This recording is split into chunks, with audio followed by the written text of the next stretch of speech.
I, 28F, never thought I'd be writing this, but here I am. Last weekend, my sister Vanessa, 32F, got married to her longtime boyfriend Mark, 34M. It was supposed to be a beautiful day, but my ex-boyfriend Tanner, 30M, showed up uninvited and ruined everything. To understand how we got here, I need to go back to the beginning. I met Tanner 4 years ago at a mutual friend's barbecue. I had just moved to the city for a new job and didn't know many people. Tanner was charming and funny, and we hit it off immediately. He worked as a graphic designer for a local advertising agency, and I was impressed by his creativity and passion for his work. Our relationship moved quickly. Within a few months, we were spending most of our free time together. Tanner introduced me to his friends and family, and I felt like I had finally found my place in the city. His sister Gemma, 32F, and I became close friends, often going shopping or grabbing coffee together. For the first year, everything seemed perfect. Tanner was attentive and romantic. He'd surprise me with little gifts or plan spontaneous weekend trips. We talked about our future together, even discussing marriage and kids. I thought I had found my soulmate. But as time went on, I started to notice some red flags. Tanner could be possessive and jealous. If I went out with my coworkers after work, he'd bombard me with text messages asking where I was and who I was with. He'd get upset if I spent too much time with my family, saying I was prioritizing them over our relationship. I tried to brush these incidents off, telling myself that Tanner just loved me and wanted to spend time with me. But things started to escalate. He'd have angry outbursts over small things, like me forgetting to buy his favorite snack at the grocery store or being a few minutes late to meet him for dinner. One incident stands out in my memory. About 2 years into our relationship, I got a promotion at work. I was excited and wanted to celebrate, so I invited Tanner to dinner at a nice restaurant. But when I told him the news, his reaction wasn't what I expected. Instead of being happy for me, he seemed annoyed. He made snide comments about how I'd probably be too busy for him now and accused me of caring more about my career than our relationship. I was hurt and confused by his reaction. This was a pattern I'd noticed more and more. Any of my successes or achievements seemed to threaten him. It was as if he couldn't be happy for me unless he was doing better than me. Despite these issues, I stayed with Tanner. I loved him, and I kept hoping that things would get better. I made excuses for his behavior, both to myself and to others. When my sister Vanessa expressed concern about how Tanner treated me, I defended him, saying she just didn't understand our relationship. Things came to a head about 8 months ago. We were at a friend's birthday party, and Tanner saw me talking to a male coworker who had also been invited. Even though it was a completely innocent conversation, Tanner completely lost it. He stormed over, grabbed my arm, and started yelling at me in front of everyone, accusing me of flirting and cheating on him. I was mortified and embarrassed. Our friends tried to calm Tanner down, but he was out of control. He knocked over a table, spilling drinks everywhere, and nearly got into a physical fight with my coworker. The party host ended up calling the police, and Tanner was escorted out. That was the final straw for me. The next day, when Tanner came over to apologize, I told him it was over. I couldn't take the jealousy, the anger, and the controlling behavior anymore. He begged me to reconsider, promising he would change, but I stood my ground. I told him I never wanted to see him again. For the first few months after our breakup, Tanner wouldn't leave me alone. He'd show up at my apartment unannounced, sometimes in the middle of the night. He'd call and text constantly, alternating between apologies and angry accusations. He even tried to contact my friends and family to get to me. It got so bad that I had to change my number and move to a new apartment just to get some peace. During this time, I leaned heavily on my sister Vanessa for support. She let me stay with her and Mark for a few weeks while I looked for a new place. She was there for me when I cried, when I doubted my decision, and when I was scared of Tanner's behavior. Vanessa and Mark's support was invaluable, and it brought us closer than ever. Things had been quiet for the past few months, and I thought I was finally free of Tanner. I was wrong. The day of Vanessa's wedding arrived, and everything was going perfectly. The ceremony was beautiful, Vanessa looked stunning in her dress, and Mark couldn't take his eyes off her. At the reception, I was chatting with some of Vanessa's friends, feeling happy and relaxed for the first time in months. That's when I heard a commotion near the entrance. I turned around and there he was, Tanner, stumbling into the reception hall, clearly drunk. My heart started racing. How did he even know about the wedding? How did he find out where it was?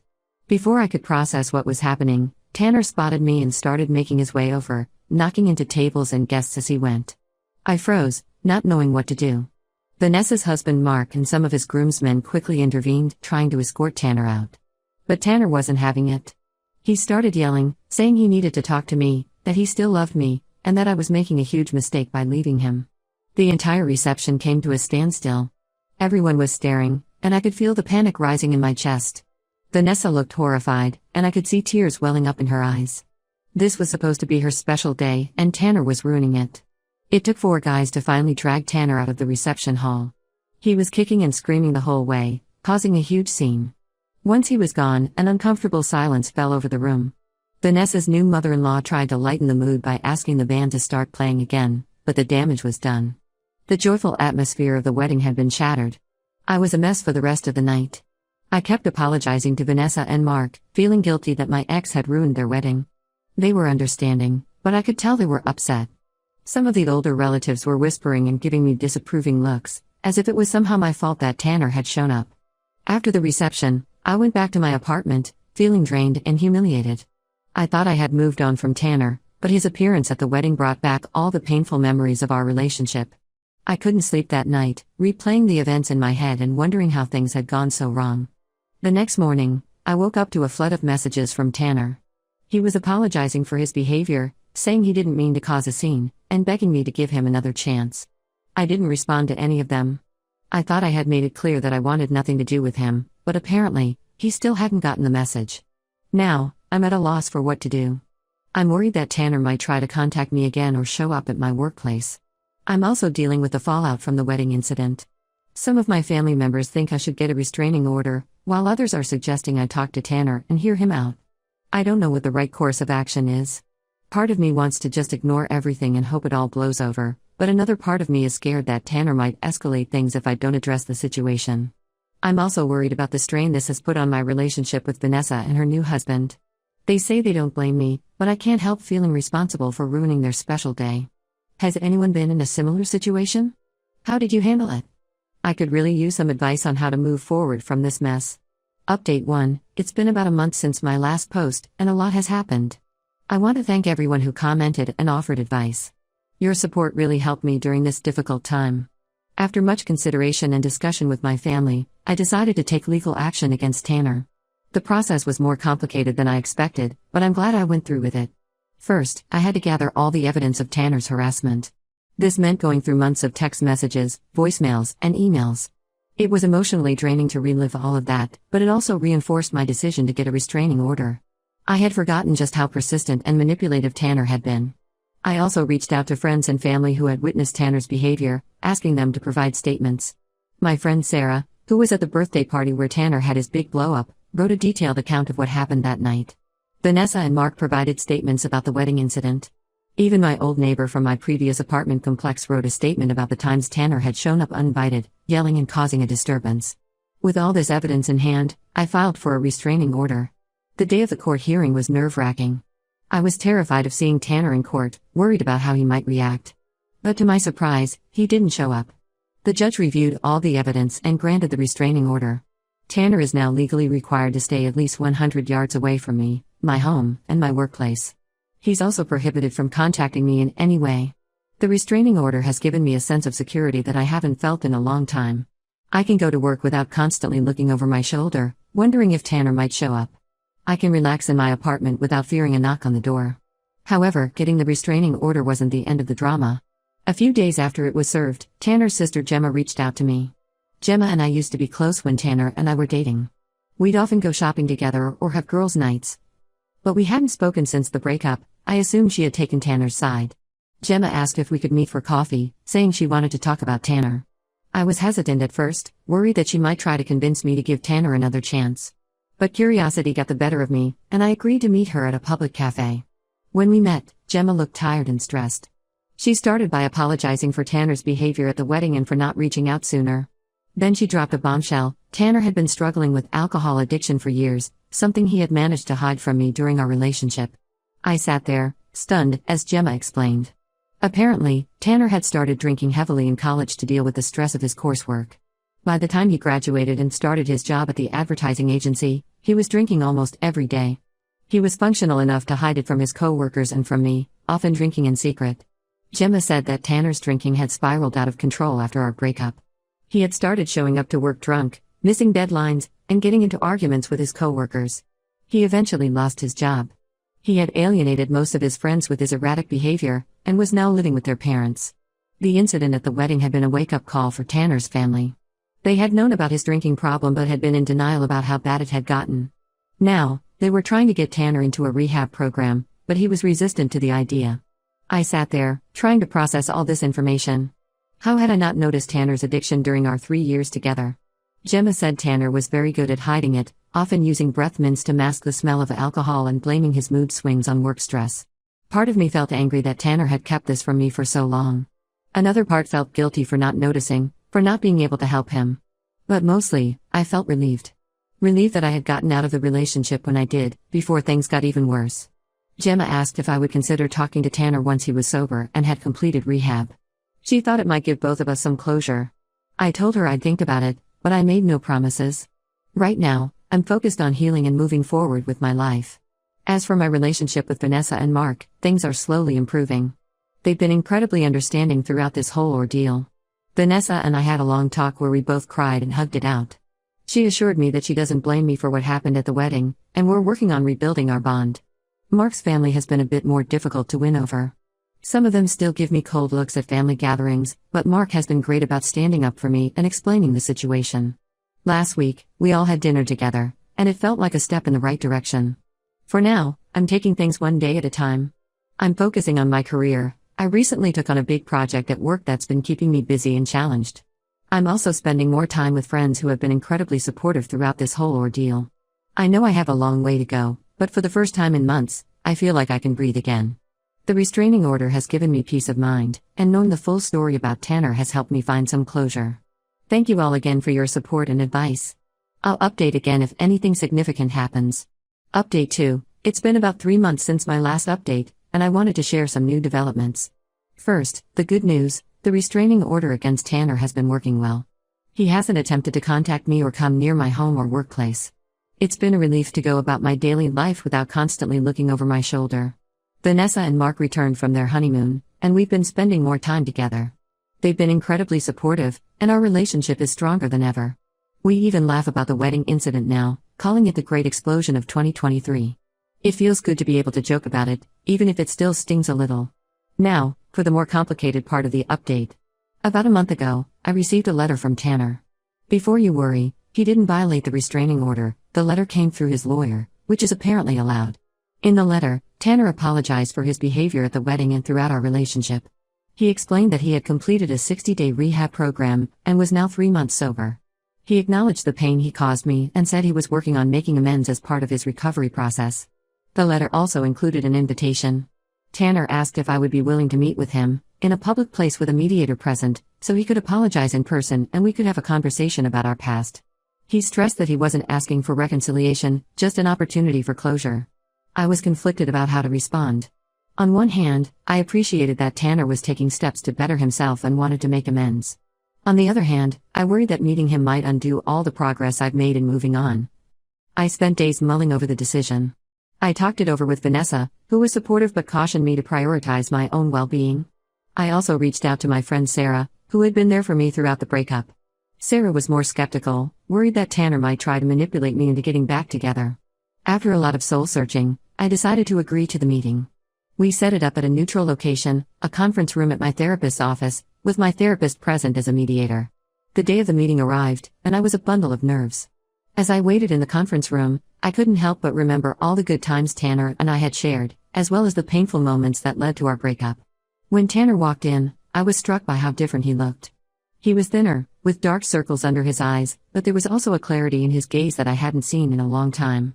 He seemed nervous, fidgeting with the hem of his shirt as he sat down. The meeting was intense. Tanner stuck to his word about not asking for reconciliation. He apologized for his behavior, both during our relationship and after. He took full responsibility for his actions, not blaming the alcohol but acknowledging how his addiction had warped his thinking and behavior. Tanner went into detail about his struggle with alcoholism, explaining how it had started in college and gradually taken over his life. He talked about the shame and fear that had kept him from seeking help earlier, and how he had pushed away everyone who tried to support him. I had the chance to express how his actions had affected me, the fear, the stress, the embarrassment. I told him about the anxiety I still feel sometimes, the way I flinch when I hear a loud voice or see someone who looks like him from a distance. It was cathartic to say these things to his face and have him truly listen. We also talked about the good times we had shared, our first date at the local art museum, the weekend trips we took to the beach, the nights we stayed up late talking about our dreams for the future. It was bittersweet to reminisce about these moments, knowing that they were now firmly in the past. By the end of the meeting, I felt a weight lift off my shoulders. It wasn't magical or earth-shattering, but it was closure. I wished Tanner well in his recovery but made it clear that I had no interest in having him in my life moving. As I left the meeting, I felt proud of myself. Proud for setting boundaries, for standing up for myself, and for being strong enough to face my past head-on. It wasn't easy, but I knew it was an important step in my healing process. In the days following the meeting, I found myself reflecting on everything that had happened. I realized that while Tanner's addiction explained some of his behavior, it didn't excuse it. I felt more confident in my decision to end the relationship and maintain my boundaries. I know this journey isn't over. I'm still working through things in therapy, processing the complex emotions that came up during the meeting with Tanner. I'm also focusing on rebuilding some of the relationships that were strained by this whole ordeal, particularly with some of Mark's family members who were still skeptical of me. But for the first time in a long time, I feel hopeful about the future. I'm throwing myself into my work and hobbies, rediscovering parts of myself that I had neglected during my relationship with Tanner. I've even started taking a photography class, something I've always wanted to do but never had the courage to try before. Thank you all for your continued support. Your comments and messages have been a source of strength throughout this process. I'll update again if there are any significant developments. Update 3. It's been 6 months since my last update, and I wanted to share some final thoughts on this chapter of my life. The meeting with Tanner turned out to be a turning point for me. After facing my fears and standing my ground, I felt a renewed sense of confidence and self-worth. I've continued to focus on personal growth, both in my career and my personal life. At work, I've taken on more responsibilities and even mentored a new employee. My boss has noticed my increased confidence and dedication, and there's talk of a potential promotion in the near future. It feels good to be recognized for my hard work and to know that I'm valued in my professional life. My photography hobby has blossomed into a real passion. I've been taking more advanced classes and even had a few of my photos displayed in a local cafe's art show. It's been incredibly fulfilling to express myself creatively and to see others appreciate my work. Vanessa and Mark are doing great. They recently announced that they're expecting their first child, and I'm thrilled to become an aunt. We've been spending a lot of time together, planning the nursery and discussing baby names. The wedding incident is now just a crazy story we tell at family gatherings, usually accompanied by eye rolls and laughter. As for Tanner, I haven't heard from him directly since our mediated meeting, which is exactly what I wanted. I did run into his sister Gemma at a local coffee shop a few weeks ago. We had a brief, cordial conversation. She told me that Tanner is still sober and has been making positive changes in his life. He's found a new job and is attending regular AA meetings. While I'm glad to hear he's doing better, I'm also relieved that our paths no longer cross. The restraining order expired last month, and I chose not to renew it. Tanner has respected my boundaries since our meeting, and I no longer feel the constant fear and anxiety that plagued me before. It's liberating to walk down the street without constantly looking over my shoulder. My relationships with Mark's family have improved significantly. At a recent family barbecue, his mother pulled me aside to apologize for her initial coldness towards me. She admitted that she had misjudged the situation and me. It was a touching moment, and I feel like I've truly been accepted into their family now. Looking back on this whole experience, I've learned a lot about myself. I've discovered an inner strength I didn't know I had. I've learned the importance of setting and maintaining healthy boundaries. And most importantly, I've learned that it's okay to prioritize my own well-being and happiness. I've also started dating again, cautiously. I met a nice guy named Alex, 31M, at my photography class. We've been on a few dates, and while it's too early to say where it might lead, it feels good to be open to the possibility of a new relationship. I'm taking things slow, making sure to communicate openly and maintain my boundaries. To anyone who might be going through a similar situation, I want you to know that it just gets better. It's not easy, and it doesn't happen overnight, but with time, support, and a lot of self-reflection, you can come out stronger on the other side. Thank you all for being part of this journey with me. Your support and advice have been invaluable. While this will be my final update on this situation, I'm leaving this post up in hopes that it might help someone else who finds themselves in a similar position.